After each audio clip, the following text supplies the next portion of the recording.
very good evening to all of you. Thank you very much for joining us today. As we connect for the first time in this new year 2024, let me wish all of you a healthy and prosperous 2024. The Indian insurance industry is going through a very rapid transformation. We all know that the insurance regulator IRDAI has put customer at the center of every decision and moved away from the rule-based regime to principle-based regime, with an overarching focus to provide insurance for all by 2047, and the entire industry stands committed to this vision. The Indian demography, combined with the low levels of insurance penetration, offers a large opportunity to insurance players today.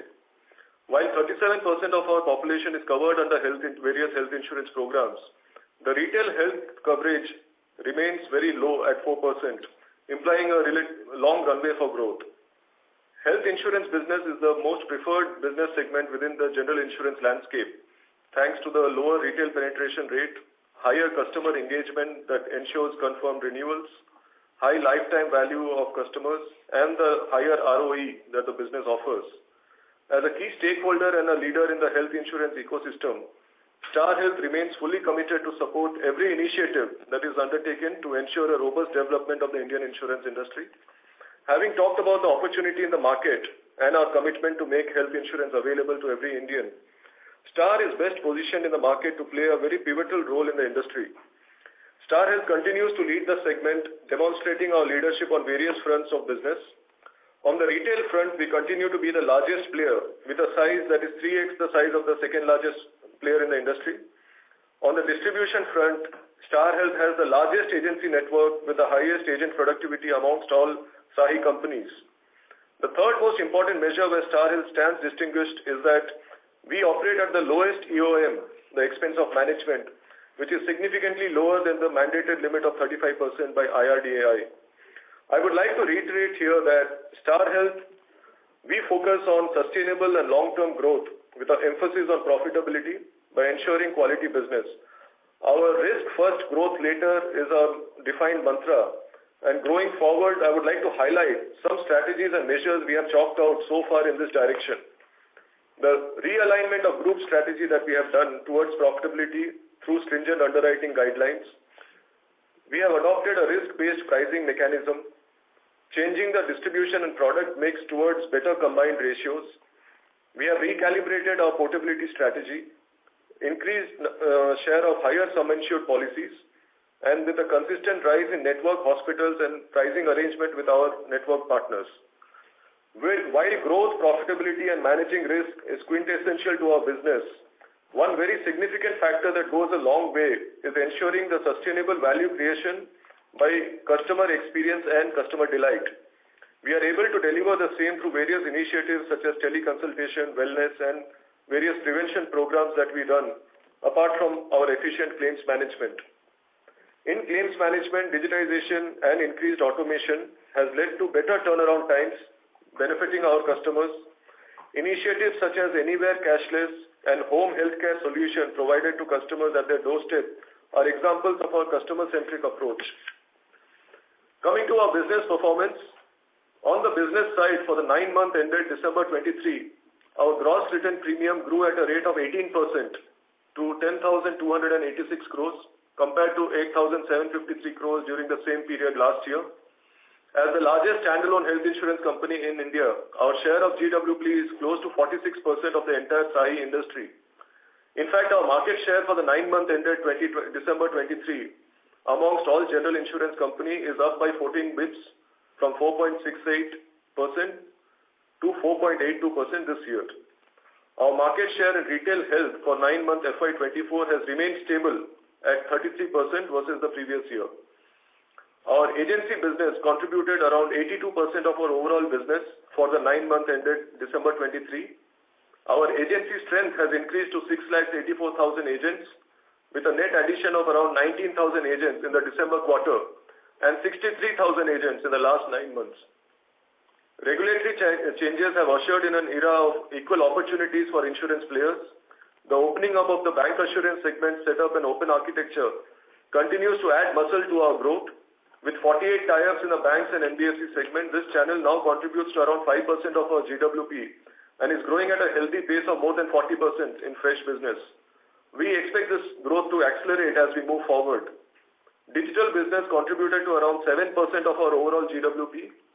Digital channels, including our own channels and third-party aggregators, have been growing at a healthy clip of 33% in fresh premium growth. To put numbers in perspective, 5% of our GWP comes from our own digital channels. Web aggregators account for close to 2% of our GWP. For 9-month FY24, contribution to fresh business from all non-agency channels is 33%. In order to increase penetration in semi-urban and rural geographies, we plan to open 1,000 plus sales manager stations, which are small individual service centers, of which 859 have already become operational in the first 9 months.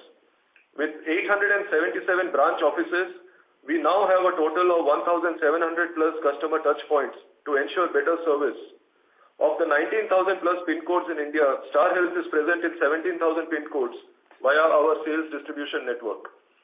A larger presence across sales channels calls for a wider range of service points to cater to our customers. With this in mind, we have 20,000 customer touch points for servicing. I will now talk about some of our claims initiatives and the outcomes. In terms of claims amount, 84% of the paid claims in 9-month FY24 were cashless, which was 80% in the previous financial year. Our cashless TAT has improved to 94% claims settled within 2 hours' time. The auto adjudication of claims helps us in drastically reducing the turnaround times. 34% of agreed network hospitals, representing 74% of the cashless claims, have been onboarded under our authorized auto adjudication initiative. Our anti-fraud digital initiatives continue to yield good savings. We have upgraded from the SaaS platform-based triggers to an in-house system equipped with dynamic functionality to fine-tune the rules to show effectiveness in our claims management. Our financial performance. The combined ratio for 9-month ended December 23 was 98.2, and the combined ratio for the third quarter for FY24 was 97.8. The claim ratio for 9-month ended December 23 was 67.3 and 67.7 for quarter 3 FY24. Expense ratio. Our expense ratio for the 9-month ended December 23 stood at 30.9. For the third quarter of FY24, it was 30.1. Investment income. Our investment assets have grown to 14,450 crores in quarter 3 FY24, showing a growth of 20% year-on-year. The yield for 9-month FY24 rose to 7.6% versus 7% in 9 months of FY23. The investment income during quarter 3 of FY24 grew by 39% to rupees 285 crores versus 205 crores in the previous year. Profits. Our PBT of rupees 388 crores for quarter 3 of FY24 was up 38% from last financial year. The Q3 PAT came in at 290 crores, registering a growth of 38% over the same period last year. For the entire 9-month FY24, recorded a PBT of 939 crores, a growth of 36% over same period of last year. And the PAT for 9-month 24 was 703 crores, also a growth of 36%. The non-annualized ROE for 9-month ended December 23 was 12.1% versus 10.4% in the previous financial year. Solvency. The solvency of the company as of 31st December 23 is 2.2x times compared to the regulatory requirements of 1.5 times. The key highlights of quarter 3 are: the average sum insured of new policies has increased by 10% to 9.65 lakhs per policy. 5 lakhs and above sum insured policies now constitute 77% of the retail health portfolio versus 69% of the previous year. The share of long-term policies within our overall retail GWP has increased to 6% versus 4% in the last financial year. Our home healthcare program is now live in 11 cities. Star Health customers can now avail home healthcare services by speaking to our doctors and medical professionals through telemedicine, who will visit their homes if necessary to provide them service. Our customer NPS on claims has improved to 63 points versus 55 in the previous quarter. Our Star Health app, launched during the initial quarters with new features, sees accelerated traction in terms of registered users availing the benefits of the app. The number of app downloads is more than 5 million as of December 23 and has shown a 12% growth versus September quarter. The organic traffic to the website grew by 39% in 9-month FY24 over the same period last year. To summarize, I would like to reiterate again that we follow a very strategic risk first, growth later strategy is our mantra, and to ensure a sustainable long-term profitable growth in the foreseeable future. Thank you so much, and we are now open to questions. Thank you very much. We'll now begin the question and answer session. Anyone who wishes to ask a question may press star and 1 on their touchtone telephone. If you wish to remove yourself from the question queue, you may press star and 2. Participants are requested to use handsets while asking a question. Ladies and gentlemen, we will wait for a moment while the question queue assembles. Participants, you may press star and 1 to ask the question. The first question is from the line of Shreya Shivani from CLSA India. Please go ahead. Hi, thank you for the opportunity. I have two questions. So first is on the loss ratio trend. So while it seems that the severe seasonal diseases which impacted second quarter has had some impact at the third quarter as well, how has the trend been up in December in southern India? What would be the... To interrupt you. We lost your audio in between after trend. Can you repeat your question once again? Can you hear me now? Hello? Yes, we can hear you. Okay, I'll just quickly repeat my question. It's on the seasonal diseases and the impact which dragged second quarter margins. How much of third quarter how many months of third quarter did that persist? And what about COVID cases? Where should we expect the loss ratios of fourth quarter to be, or should we expect some one-offs in fourth quarter as well because of COVID? And what would be your guidance be for the next 2 years on loss ratio? Second is on the health insurance policy that you're selling via banca channel. So now banca is only a 5% of your channel mix. Where do you expect in the coming 2 years banca channel to grow to? What mix would it become? And is the loss ratio trend any different in the banca channel versus your agency channel? Yeah, thanks, Shreya. So this is Amitabh. I'm taking the first part of the question. So you're right, we had a significant increase in the incidence of fever and infectious diseases in the months of September and October. That weighed on the overall ICR that we witnessed in Q3. But since then it has calmed down, and even January seems to be normal. The COVID cases? COVID cases, there's no significant increase, so it's not causing there's no concern or worry on that aspect. So, sir, should we expect that after fourth quarter is over, for at least for the next 2 years, our guidance on loss ratio goes back to 63 to 65%, right? So, Shreya, we are not giving any guidance as such, but yes, our endeavor is to keep improving our loss ratios by various measures, as we mentioned in our call, including, various strategic measures like price increases at the significant times, and also our efforts on home health care and other such measures. Okay, sure. So as far as banca, to answer your second question, banca, as you rightly said, is an interesting channel for us. We are growing. We are right now contributing 5% of our books. We hope to make it larger as the years go by. Many of our partnerships are only now taking shape in terms of the system integrations and product launches. So we expect this to be a very, very significant contributor in the future.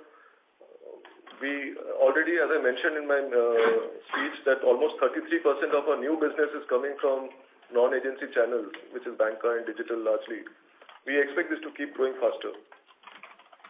Sir, is there any difference in the quality of customer or the loss ratio trend between your main channel, which is agency, and the banca channel? So banca, as you know, has very different business modules. There is a attachment business contribution which is quite significant, which the banks give out on their loan books. But we also do a reasonable amount of indemnity policies through our public sector bank partnerships. So it's going to be a mix of both. And as far as loss ratios and combined ratios are concerned, we are very, very, very clear that we will do business where it is profitable for us. So we make sure that, that is tracked very closely. Got it, sir. So that's useful. Thank you. Thank you. Next question is from the line of Prayesh Jain from Motilal Oswal. Please go ahead. Yeah, hi everyone. Firstly on, if I start thinking about Q4 from here on, you mentioned that the loss ratios are significantly better and you would have a full benefit of renewal price hike of, the Family Health Optima, because a large portion of it was sold possibly in Q4 of last year. So a big benefit of that should come in, at least on the GDPI front. Some of it will go through the URR. But how should we look at Q4 from a profitability perspective? And then I would extend this to FY25 as well. So your share of group premium has gone up to 6% today, and the price hike that will happen in Q4 of Family Health Optima, that quite a bit of that portion will go into the URR and will kind of unwind into FY25. So both group health, the long-term policy, as well as the price hike of Family Health Optima, that should unwind into FY25's net earned premium without any OPEX against it, right? So from a profitability perspective, how should this kind of transpire into FY25? That would be my first question. Prayesh, thanks for the question. So you are right. The full benefit of price increase will come by 30th April. So Q4 being the biggest quarter, the earned premium will improve in FY25, and that is where we are saying that we'll ensure that the loss ratio keeps on improving as we keep on moving forward, along with the price hikes and the various initiatives that we have taken in terms of group business. It's a combination of SME as well as banker group business, which is very, very efficient when it comes to loss ratios, and that should also help us in terms of overall profitability. So is it fair to assume that, given the severity and the frequency of claims that we have seen in this year, if that would have sustained, possibly we can come within the guidance range of 93 to 95%. Would that be a fair assumption? And with your reinsurance treaty in place, yeah. We don't want to comment on the guidance, but yes, we see that there will be improvement as we keep on moving forward with the various initiatives that we have taken. Okay. Secondly, so if you could break down your reinsurance treaty and could you explain that a bit, the rationale for it, and if you could just give us for 9 months as to how this has impacted each of the line items, like your the premiums ceded and your claims that would have come and the commission that you would have received on it. Okay. So see, basically, we choose the risk we want to retain in our books. We always wanted to be risk covers for long-term treaties. We already have a RA arrangement for our long-term benefit policies. Even previously, we have mentioned that we want to look at reinsurance as long as it is efficient. So since now long-term indemnity is a meaningful portion of our portfolio, we are choosing to keep a certain portion of our risk in the books as well as balance is reinsured. So that's as part of our long-term strategy on long-term policies. In terms of impact of RITT, NWP gets impacted because we cede the portfolio out. We get certain reinsurance commission. The earned premium goes down because the NWP reduces. So it impacts this 3-4 line items. So can we get the quantum of each of these line items? Commissions, claims, and NWP? No, see, RI arrangements are confidential and not in public domain. So, we cannot give each and every line item per se. Okay, got that. And secondly, from a growth perspective, Anand, this is, what would be the number of policy growth that you would have seen in in 9 months? And what has been the Family Health Optima renewal ratio in terms of number of policies so far, and how would you see that for, say, Q4 as well? So see, the Family Health Optima is the biggest portfolio we had, and we took a good price hike in that. When we took the price hike, we were expecting about 5% approximate drop-off in customers, because that was based on our historical trend when we had taken price hikes earlier.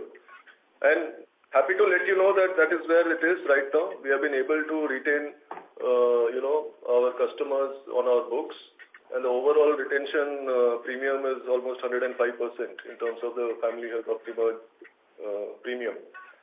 As far as our overall growth is concerned, we remain very optimistic around our growth. We see that the growth is driven both by new policies as well as by our price revisions and upgrade in terms of sum insured during renewals. So it's a healthy mix, and we are quite confident, of keeping this going.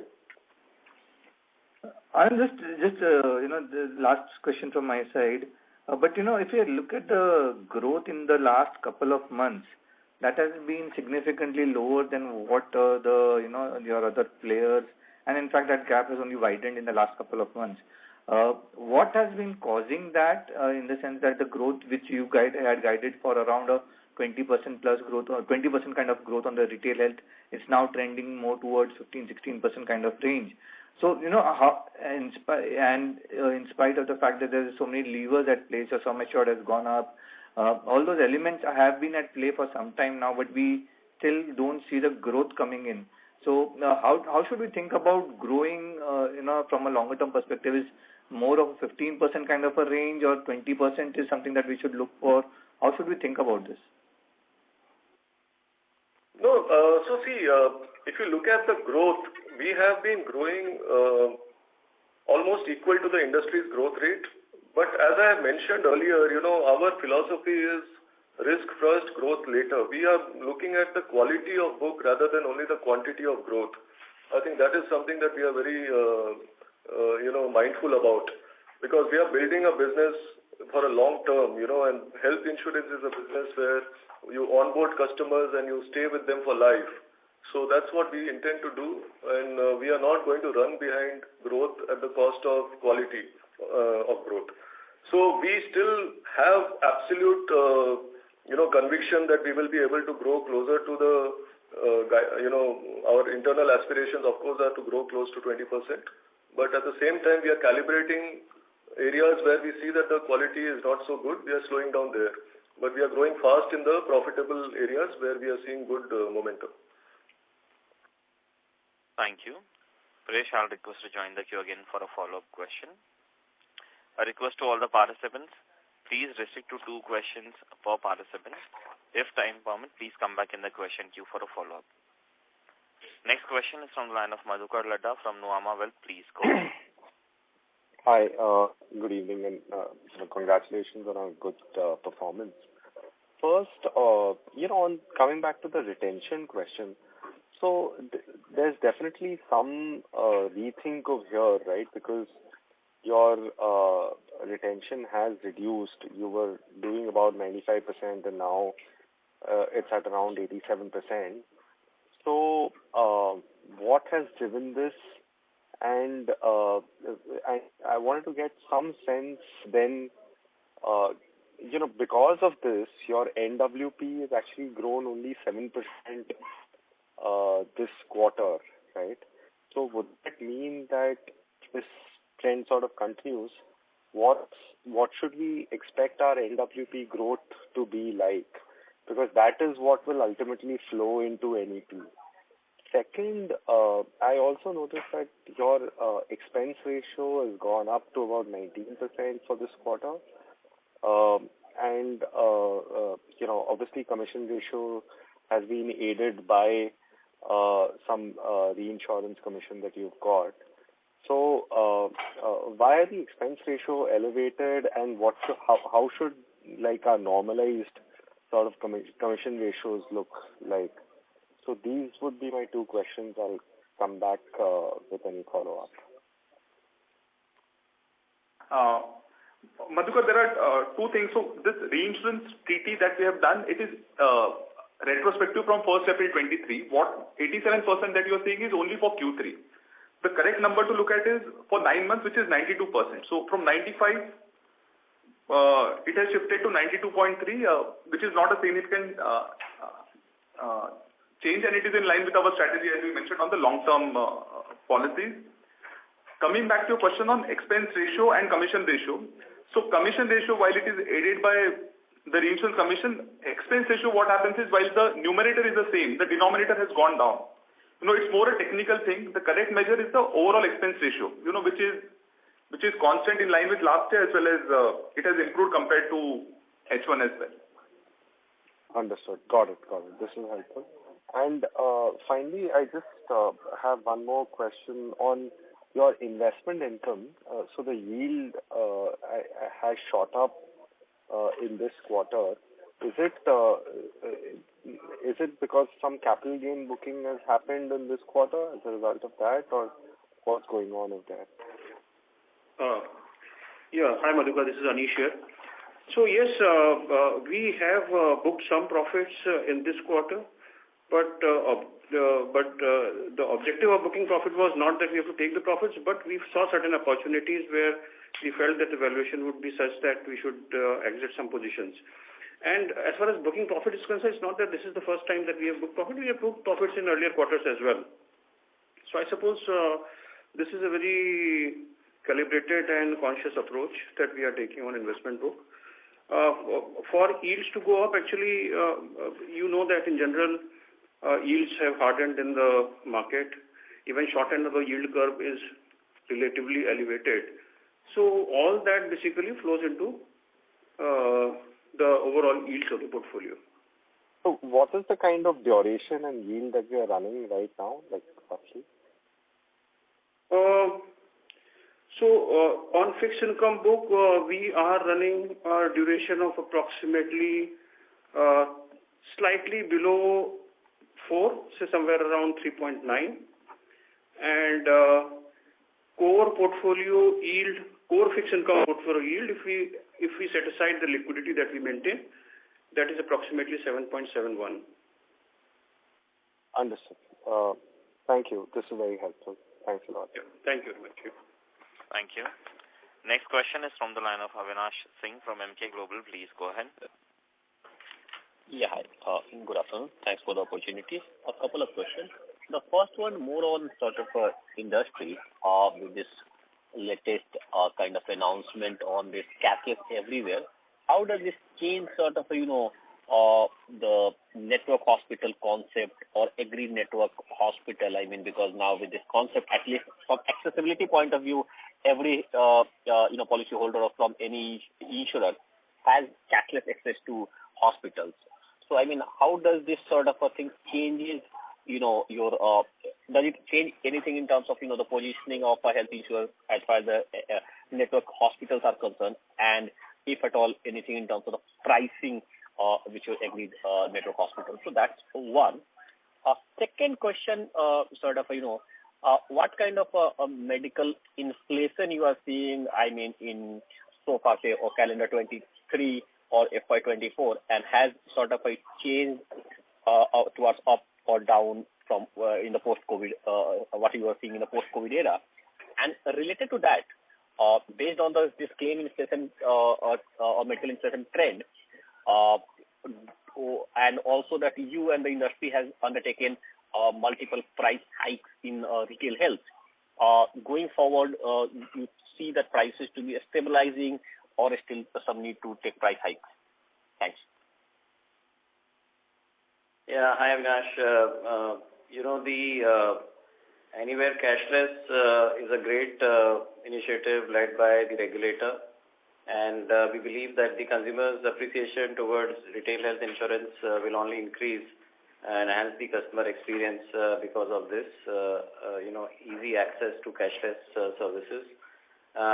Generally, we have seen that the reimbursement claims, come with a higher incidence of fraud, waste, and abuse. So increase in uptake of cashless is overall welcome for the industry and for us as well. We've already launched this initiative and we are getting good response. On the second question on medical inflation, the medical inflation remains high as far as the overall industry is concerned. But we are managing that through efficient claims and network management, and it remains at levels that we believe we can manage.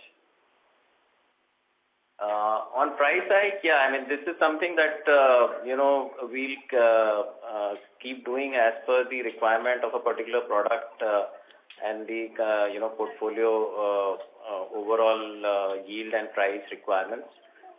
We expecting to have price hikes coming up in this quarter for a couple of products which are contributing to about 10% of the portfolio. Perfect. Thanks a lot. Thank you. Next question is from the line of Supratim Datta from Ambit Capital. Please go ahead. Thanks for the opportunity. So starting off with the long-term indemnity policies which you have reinsured, could you let me know what is the loss ratio difference between these long-term indemnity policies versus the regular indemnity policies? Supratim, you're losing your audio. Can you please speak through the handset or a little louder? Yeah. Can you hear me now? Yes. Yeah. So what I was asking is, could you give me the loss ratio difference between the long-term indemnity policies and the regular indemnity policies? That's one. And two, what I would like to understand is, how does the ROE profile now for the long-term indemnity policy differ compared to previous regime when you did not have the reinsurance, the 50% reinsurance?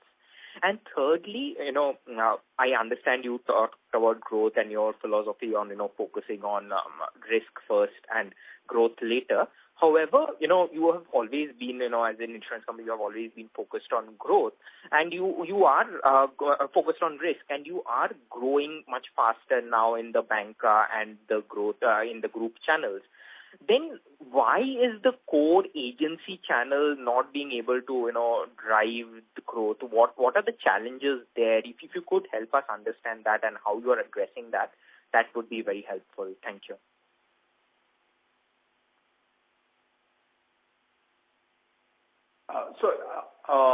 Supratim, on this long-term indemnity, as we said, this portfolio has started to grow now, and it's become substantial portion of our portfolio. The experience on whatever previous portfolios that we have is good. The loss ratios are better because all the customers are retained for 2 years or 3 years. So it's generally a good in terms of loss ratios, and hence the ROE profile of this customer is also good. But as we have written substantial portion now, we'll have a better experience as we keep on moving forward. So let me take the question on core agency growth. The core agency business contributes 82% of our portfolio. So we are absolutely doubling down on agency. There is no question of slowing down there. It are certain strategic steps that we have taken on focusing a bit more on quality in certain areas where we were seeing consistent, bad quality business coming in. For example, certain parts of North India, certain parts of Western India. So we have kind of, calibrated our strategy there. But let me assure you that Star Health is an aggressive growth-focused company. We are not going to slow down growth as such, but quality of growth will be a major driver in our plans. So just to put it in context, we have really, really slowed down our inward portability business in those markets, which we saw that it was a loss leader in our overall books for a long period of time. So those are the steps that we have taken. And we are not shying away from taking some aggressive steps to build a better quality of book. As you know, last year we took a conscious call to slow down our group business, corporate group business. So we will continue to keep evaluating business, on basis on its merits and not do growth for the sake of growth. Thank you. And could you give me the ROE differential now in these long-term indemnity policies that you have put in place a reinsurance contract? See, as we spoke, long term is a very small portfolio till last year, and it plays out over the next 2-3 years. So since the loss ratios for this portfolio is good, the customer remains with us. The ROE profile of this customer is also very good. But how does it change now that you have put in a 50% reinsurance contract? No, nothing changes. No, reinsurance contracts are on, there is certain parameters. There is a loss ratio understanding. There is a commission understanding. These are on sliding scale basis. So there is a certain cost associated with it. That's it. Thank you. Supratim, I'll request to come back for a follow-up question. A reminder to all the participants, please stick to 2 questions per participant, and please join the queue for a follow-up question. The next participant is Nilesh Saha from Julius Baer. Please go ahead.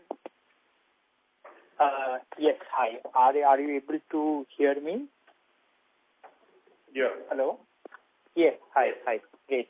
Yes, hi. So I joined the call a bit late. So yeah, I'm not sure if you spoke about this earlier, but I was hoping if you can comment a bit over, this growth that you reported this quarter, right? Could you give some color on the new customer volume growth, part A, and part B? What is your retention metric looking like for your customers whose policies completed a year, in the quarter gone by?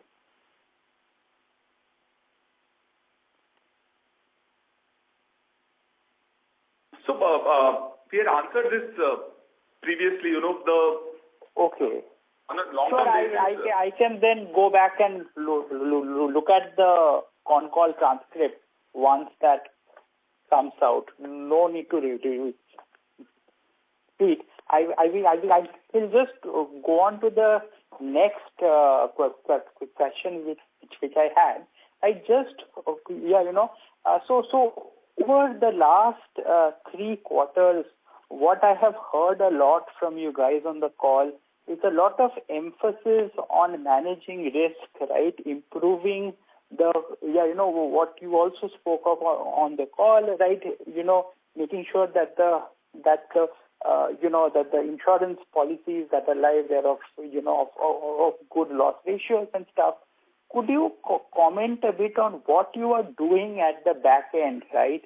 In terms of how your sales, in terms of how you manage your agency, right? That is, where you are implementing these sort of changes, right? And if that is having some sort of impact either on the growth side or on the cost side. Thank you. That's all from my end. Yeah. So, this is a continuous sort of evolving exercise, and training of agents and our own sales teams is something that we keep improving upon. Some of the risk-based, selection criteria, underwriting guidelines, scoring models, those are the things that we are working on, improving our analytics based on geography, customer segmentation, micro-segmentation of risks, and so on. And that's something that we are training our teams as well as our agency force on a continuous basis. So we expect that as we sort of continue this and put more and more emphasis on the overall mantra that we have, that risk first and a profitable growth on that is what we are going to continue to work upon. Okay. Just one small follow-up, right? Have you been able to implement anything either at the level of your agents or the managers who handle your agents where you have tied commissions or payouts on the basis of the loss ratios of the policies that they sell. I remember that long back there were some plans on this front, but have you implemented something of this kind? Yeah, so all our branch managers and sales managers and above have their KPIs on profitability. We do ensure that they are well aware of the profitability of their business on a monthly basis. They have dashboards which they are able to evaluate their business regularly available to them. As far as the payouts and commissions are concerned, we did roll out something, but we have made some changes based on market feedback, and we will keep evaluating and making changes as and when necessary. Thank you, Nilesh. I'll request to come back for a follow-up question. Next question is from the line of Nidesh from Investec. Please go ahead. Thanks for the opportunity, sir. Firstly, on the agency channel, if I just do some rough calculation, my guess is that the agency loss ratio will be around 70%, and we are taking steps to curtail loss ratio there. And last 2 quarters, I have heard that we have taken a lot of steps to curtail loss-making geographies. So whatever the steps we are taking, by when do you think those will be visible in our portfolio? Will it take full 12 months? The book have to run down, and then the new book that we are building out, that will. So whether it will take 12 months, or you think that the steps that we are taking will be, the benefit of that will be visible quite quickly?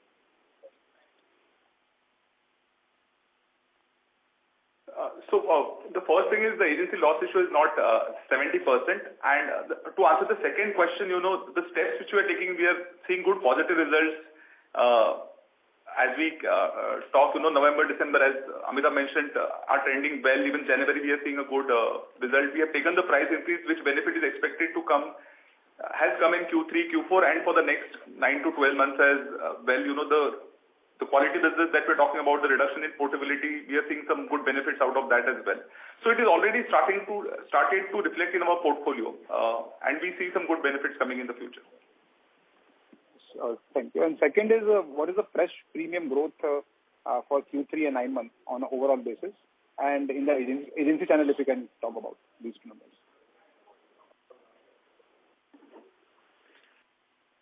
We will not like to comment channel specific, but the growth in fresh business is in double digits as we speak.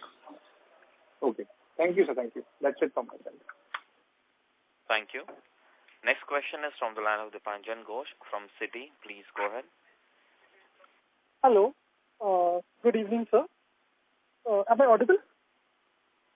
Yes. Hi. So, Star is probably only one of the few companies on the SAHI side and excluding the PSUs, which have been in operation for almost a decade now, or more than a decade. So, given that your growth has kind of slowed down from pre-COVID levels on the gross premium side, and you are seeing vintage of the book also rising, you're also taking some price hikes here and there. So, can you give some color on how the vintage-wise loss ratios are shaping up? Not quantitatively, but maybe if you can give some color qualitatively. Let's say what it would have been 5 years back versus what it's now. Will give us some understanding of both medical inflation and how the portfolio is behaving. Second, I think more from the FHO product where you have incurred the price hike, and just wanted to understand for the customers who have fallen off or where you have seen persistency loss because of the price hike versus the customers who are still retained in your portfolio. How would be the claims ratio between these 2 cohorts? Or in other words, just trying to understand, is it higher claims ratio customer which falls off, or the better quality customers, or some kind of understanding on that?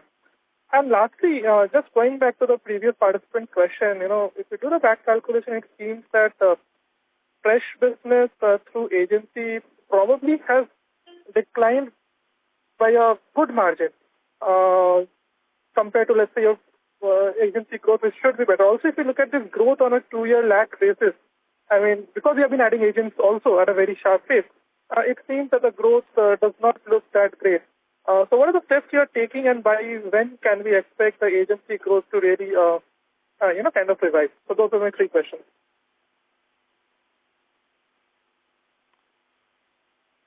Okay, so let me take the question on Star Health being a 15-year-old company and about the vintage of customers. The fact that we are the only company, probably one of the few companies in the entire industry which is making underwriting profits, should answer your question about the quality of book and the selection and the way we are managing the portfolio. So cohorts and vintages do not make any significant impact as long as you are managing it scientifically and repricing the product at intervals where necessary. So I think that should be sufficient to say. We are not going to give obviously detailed cohort-based data to you. As far as our FHO customers are concerned, we do not differentiate any customer as a good customer or a bad customer. We like to retain all customers. So our target was to retain customers with a minimum drop-off, and we are very well within that range of our target. So I think that's how we are looking at it. What was the third question? Declining fresh agency. There is no decline in fresh agency business. As I told you, the business is being calibrated based on profitability of the regions. We are seeing very, very high double-digit growth in regions where we want to grow, and we have kind of reduced our growth by design in certain areas. There is no compulsion for us to reduce our growth there, technically speaking, but we are doing it in the long-term interest of the business. That's how I would put it. Got it. And if I can just have a small follow-up with the second question. I understand that you don't differentiate between good and bad quality customers. But for the customers that have fallen off, you would know the back book claims ratio on that customer cohort, and also the customer cohort that has been retained in the system, the kind of claims ratio for them. So just wanted to, if qualitatively you can. So the line for the participant dropped. We move on to the next participant. Next question is from the line of Swarna Mukherjee from B&K Securities. Please go ahead. Yeah, hi sir. Thank you for the opportunity. I had one query, technical query that for the longer term policy, if you could explain why a reinsurance support is required, because if I understand correctly, I mean these are also quite gradually underwritten businesses. So how different would be the expected experience between say a 1-year policy and a 2-year policy that would warrant some risk pass out to the reinsurer? So that is the first part of the question. The second thing was that you mentioned that I think in fourth quarter the retention level would be 92. Would I be correct in assuming that as we go ahead and our share of long-term policies increase, this retention level will also kind of go down in tandem with that? So that is on the reinsurance side.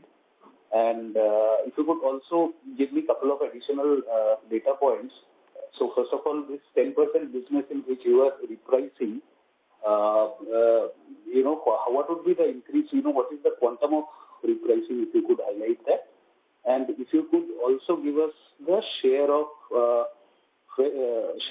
non-agency channel in the fresh business last year in third quarter, that would be very helpful.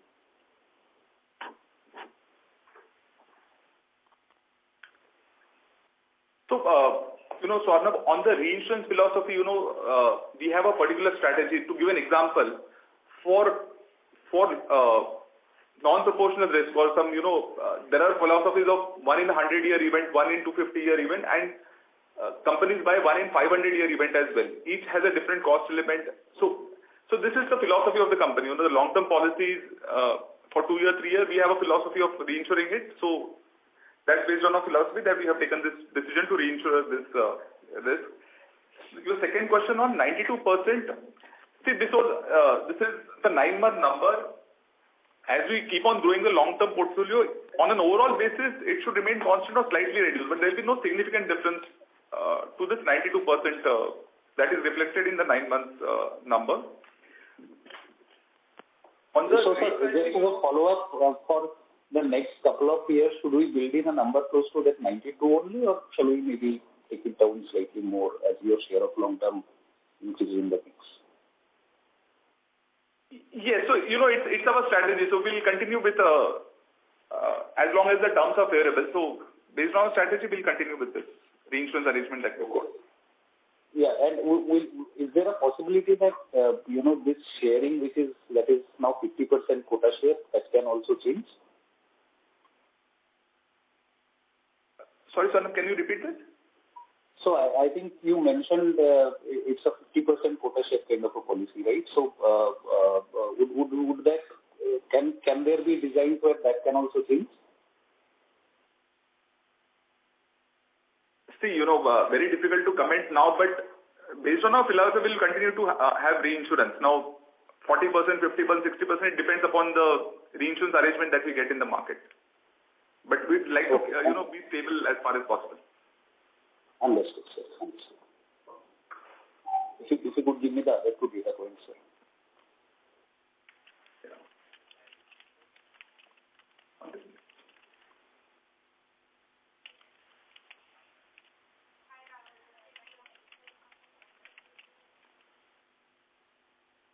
Can we have the next question? Sir, hello. Sir, I had requested for a couple of data points, which is how much will be the quantum of price hike in the products that you are going to hike prices, and mix of non-agency channels in the fresh premium last year, same quarter. If you could share that.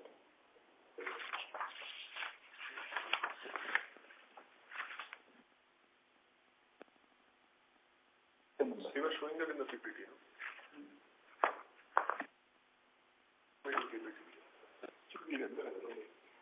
Shall we move on to the next question, sir? So on the price increases, we covered that in an earlier question, that we're planning to take price hikes in a couple of our products in this quarter, which amount to about 10% of our portfolio. Okay. Thank you. Next question is from the line of Sanketh Godha from Avendus Spark. Please go ahead.